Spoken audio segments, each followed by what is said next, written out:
Hi, it's Barbara Josselsohn from Sarah Lawrence Writing Institute, and I am about to start our second workshop on journaling. And it's really good to see you all virtually, and I'm really excited to move on and on to our second session. Okay, so last time, if you saw our first one, the name of the workshop here is Making This Moment in History Count. And the idea is to be able to express a lot of what you're all feeling and thinking and, just processing, and to put it into some kind of document or journal that you could then use either for memoir or an essay, if you want to try to place it somewhere, or even just to have and to give to someone sometime down the road who might want to know uh, what this period of time was like. I think I explained last time that I have students in some of my writing workshops who are working on novels based on their grandparents' experiences as Holocaust survivors, and they never would have been able to be able to have those stories if they didn't have letters and diaries and journals and a lot of written material in addition to the oral stories that their grandparents had left for them. So that's what this is all about. Last time, you may remember that we started off with a prompt asking you to write about your emotions, what primary emotion you were feeling now as the quarantine was well underway. And I also asked you to talk about someone in your life, an experience you had during the quarantine. And I was basing a lot of this on, let's see, I don't have it handy right now, but I was basing a lot of this discussion on Louisa May Alcott's memoir. She had been, before she wrote Little Women, she had been a nurse in a Civil War hospital and prepared or wrote a memoir that was mostly, real, very also sort of fictionalized slightly, called Hospital Sketches. Anyway, today I'm going to, and I think just as a reminder, if you weren't here last week and you want to remember what we talked about, or you want to know what we talked about, I did give a prompt as homework that was asking if you'd like to write a short piece about what you're looking forward to when this is over. What's the first thing you'll do? So that's sort of a wrap up of what we did last time. So we have about almost a half an hour together right now. And so last time I used Louisa May Alcott's memoir, and today I'm going to use a different one that I want to read you a couple of short passages about. It's this book, Suzanne Farrell, who was a Balanchine ballerina, and the book was called Holding On to the Air. It's an autobiography, and she wrote it about her her experiences as a ballerina, which weren't always that wonderful. Working with Balanchine, and it's a complex story. And so I was going to just read a little bit of some, because she was processing a number of very complex emotions and trying to understand a couple of experiences and trying to understand her own response to what was going on around her. And this is not a new biography. It was published, let's see, in 1990. But I remember I loved ballet, and it's a big part of my current novel, which came out recently, The Lilac House. And so I remember buying this right away when it came out, and finding it just so fascinating and such important reading. So I'm going to read her first, the very beginning of this, and then we'll talk a little bit about what's here, and then I'm going to give you a quick prompt to continue your journaling. So here's the very beginning, how it starts. The stage is dark, but in one corner in the shadows kneels the curved, still body of a man. His silhouette shows his face buried in his palms as if in anguish, as if remembering, or as if dreaming. Out of the darkness behind him, in a single shaft of light, steps the figure of a young girl. Her hair is loose, her white gown is flowing and translucent. She reaches behind the man, but he cannot see her until she stands over him and peels his hands from his face. The stage brightens as the man rises, and it's revealed that his hair is graying at the temples and his movement is not as elastic as it once might have been. The two figures begin to move together, quietly at first, then with such passion, tenderness, and reckless desire that as if this were fiction, it might endure, but if it were life, it could not. She appears to lead and he to follow, desperately trying to catch up with and seize her youth, her beauty. She is his destiny, he is hers, but fate intervenes and separates them. They end as they began. He kneels and she replaces her hand and then each finger across his eyes. He cannot see her now, but she is yearning, reaching for him, even as she backs away from the shaft of light or into the shaft of light, into the shadows. The curtain falls. Meditation. Dance to the sad, heightened strains of a Tchaikovsky violin was the first ballet George Balanchine made on me. I was 18. Balanchine was 59. Critics were shocked that the cool, calculating master choreographer of Stravinsky's neoclassical chords could be so blatantly emotional, so romantic, so tragic, so vulnerable. They even accused him of Russian sentimentality. But those who knew him weren't surprised. He didn't stop being Russian when he became American. I certainly wasn't surprised that my boss had feelings, even the need to love and be loved. I was, however, very much surprised to learn that it was I who inspired these feelings on stage and off. And that's where I'll stop. But I thought that was so interesting in so many ways. One of the things that I really love about that passage is the way she talks about George Balanchine making it was the first ballet George Balanchine made on me, and that's kind of an interesting way to put it. I think that he made the ballet on her. So I like the language in that, and I also like that she described this ballet. Um, not only or not really in terms of movement, but in terms of emotion, what the ballet was talking about. And she ultimately comes to the conclusion here that the ballet was about the need to love and to be loved, the need to love and to be loved. And that's going to be a recurring theme in the book. So I was really inspired by that because I mean, isn't that what life is all about, right? That's what we're all always doing. We're trying to love and be loved.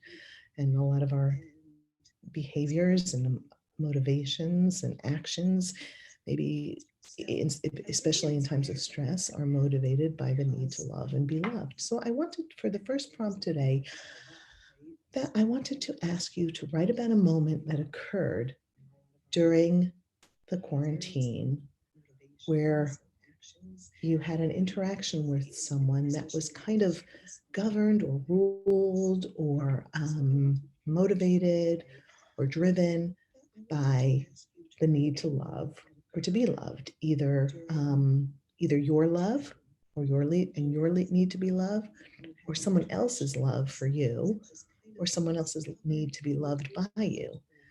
So I don't know. As I read and look on Facebook, I think there's a lot of things going on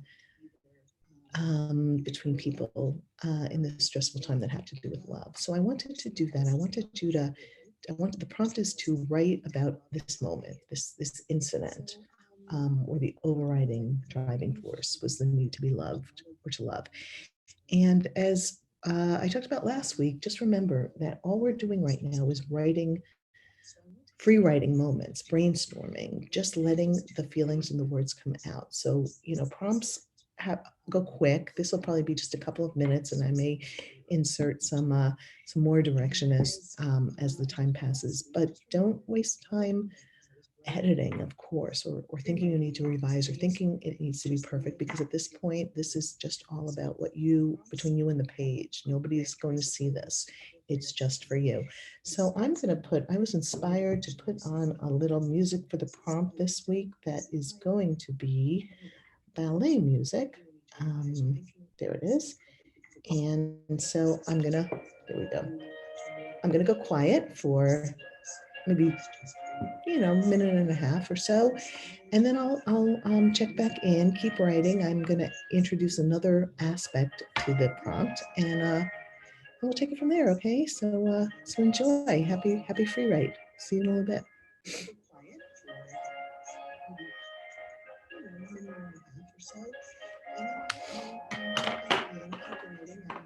Introduce another aspect to the prompt, and we'll take it from there, okay? So enjoy.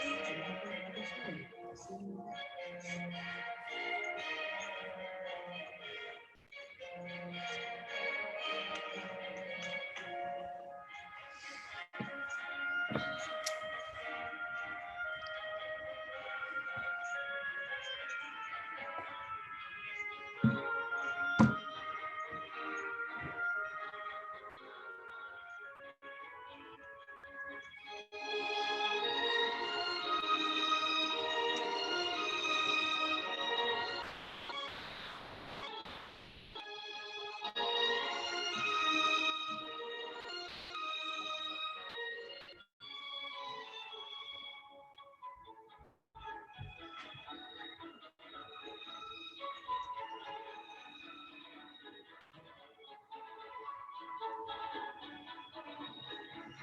Okay, so if you're joining late, I'm just gonna update you. We're in the middle of a free write about a moment in the last, 5 weeks, 6 weeks, a moment during the quarantine when something happened to you that was driven by either the need to love or to be loved.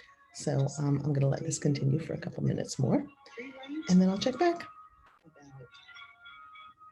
a moment in the last 5 weeks, 6 weeks, a moment during the quarantine when something happened to you that was driven by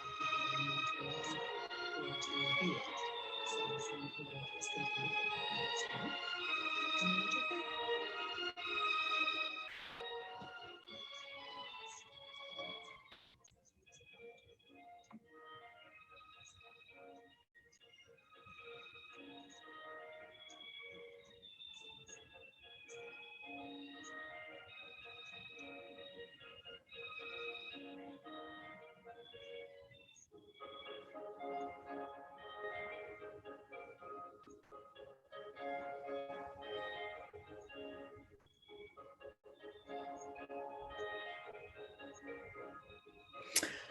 Okay, I'm going to add to the prompt. So just keep rating as you listen to what I'm going to add. At this point, I just want you to start to focus on some of the parameters of the experience you're describing. In other words, setting maybe. What room are you in? Or is it outside? Who's around? Is it daylight? Is it evening? Is it bright in the room? Is it dark? Are there lamps? Are there bright overhead lights? Are there any smells in the room? Are you in the kitchen? Is someone cooking? What does it smell like? Are you eating? What are you eating and how does that taste? Are there sounds? Is it another rainy day like it is right now? Are you hearing the sound of the rain pounding away on your patio table, which is what I can hear from where I am? Set a little scene, make sure you're taking into account the kinds of things that are going on so that we'll be able to put ourselves, or somebody would be able to put themselves in your shoes and have the total experience. So see if you can focus on that. And I'm going to give you another couple of minutes this is from Swan Lake.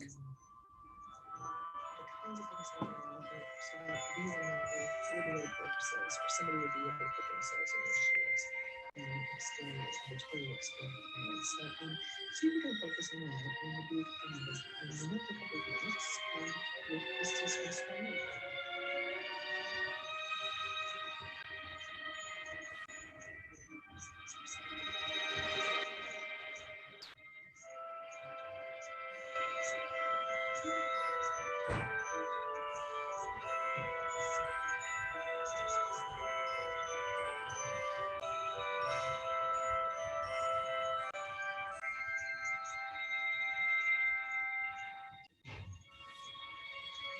Okay, I'm going to give you about another 30 seconds to finish up this scene as the music swells, and then we'll continue.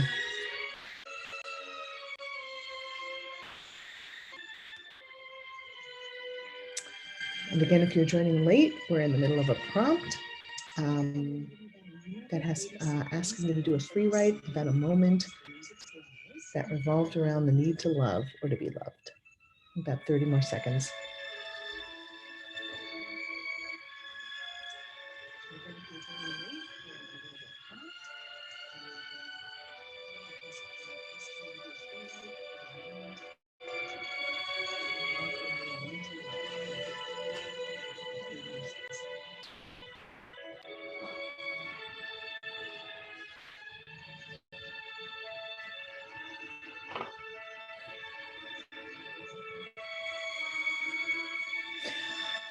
Okay, so I'm going to ask you to put that aside for now. You can just finish up the last sentence or paragraph, or, well, not the paragraph, last sentence, last word that you're working on, and I'm going to turn this down.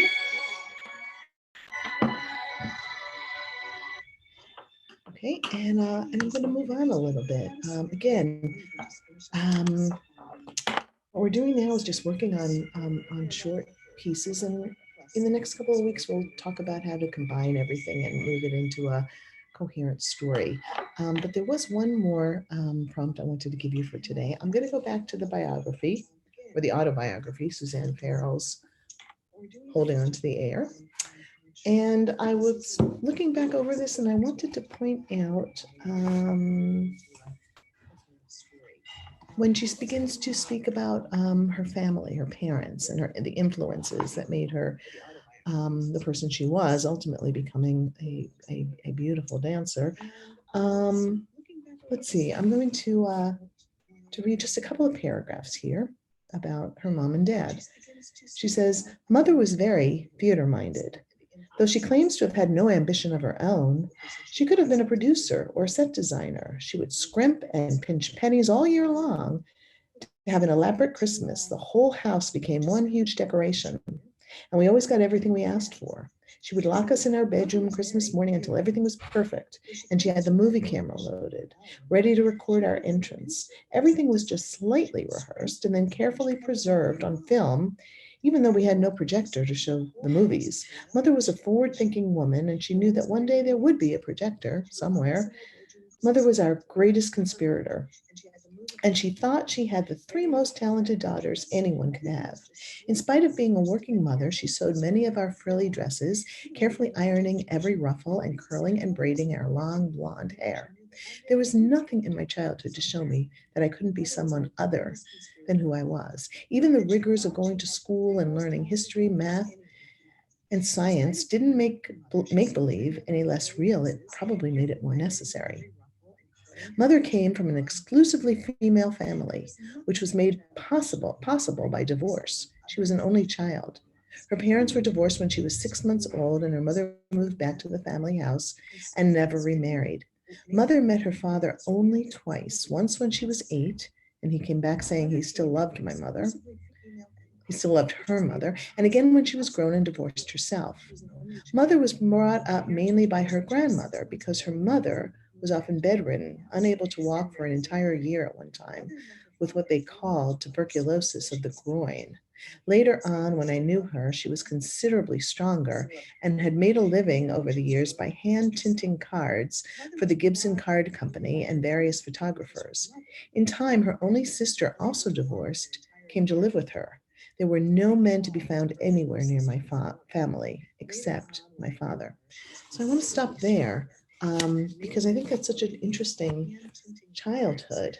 And I think that some of the things that she mentioned, which were so important to her, would obviously have influences over the course of her life. But she talks about her mother being a doer and a go-getter, pinching pennies all year so she could do this elaborate Christmas. Setting up the movie camera, orchestrating the scene when they girls. She had two other sisters. So there were three girls when the girls came in to, to open their presents. And she made their dresses, their clothes also, she says. So her mother was strong and independent and very much someone who accomplished things. And then she also talked about being in this family of all females, her grandmother, her mother, and then Susanna and her sisters, and very little male influence around, and a lot of divorce. So these are some of the really kind of strong, dramatic influences in her life that are going to go on to make her who she is. So, I wanted to give you a prompt now, based on this. What I wanted to ask you to do was to think about the influences in your life, a mother, a father, an aunt, a grandmother, a sister, a brother, family members, or not, if you're thinking of someone outside of your family, but someone who influenced you and the way you're managing the quarantine right now. Someone whose strength or ability to cope or ability to be calm, maybe, unbridled enthusiasm, optimism, or, the other side of it, someone who was very fearful or tended to be, a glass half empty kind of person. But who was it who in your life who you're thinking of now who you think had an influence in how you're coping with the quarantine right now? So do a little character sketch about that person. When did you meet them? Or, if it's someone outside of your family, or what do you remember most about them? What's your earliest memory of that person if it was someone who was from another generation, older than yours? What was a formative experience? What did that person do one day that you keep thinking about now because you wish you could be like that, or you desperately don't want to be like that? So again, I'm going to give you about, I'm going to turn up the music, Still Swan Lake, and give you another, minute and a half or so to just brainstorm that and free write. Okay, so here we go.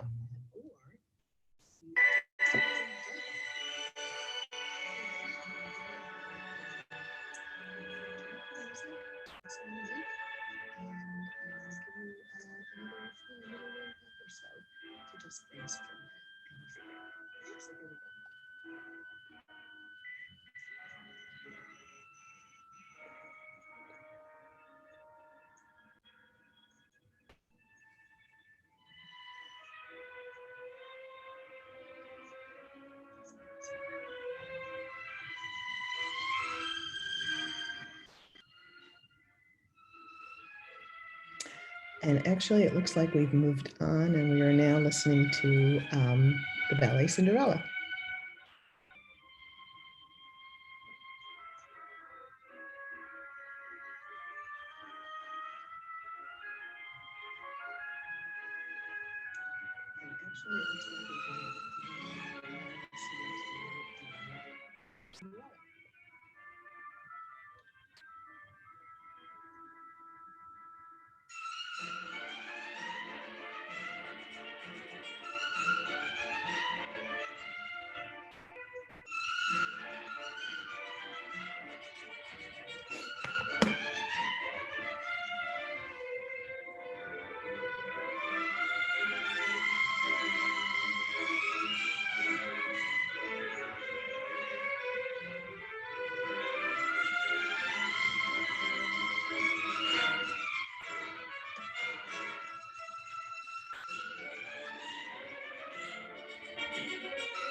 I'm just going to pop right in here now and ask you to spend the next 30 seconds making sure that you've described this person that that had the influence on you. Okay, what does this person look like?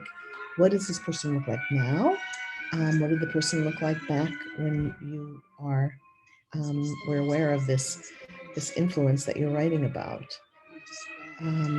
Hair, face structure, clothes that this person tended to wear, shape of the face, body type, whatever you want to do, but give us a visual.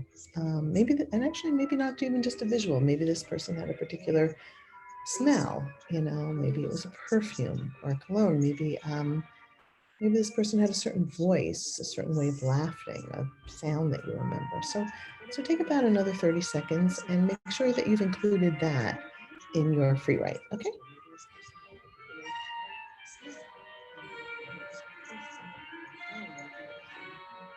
This person had a certain voice.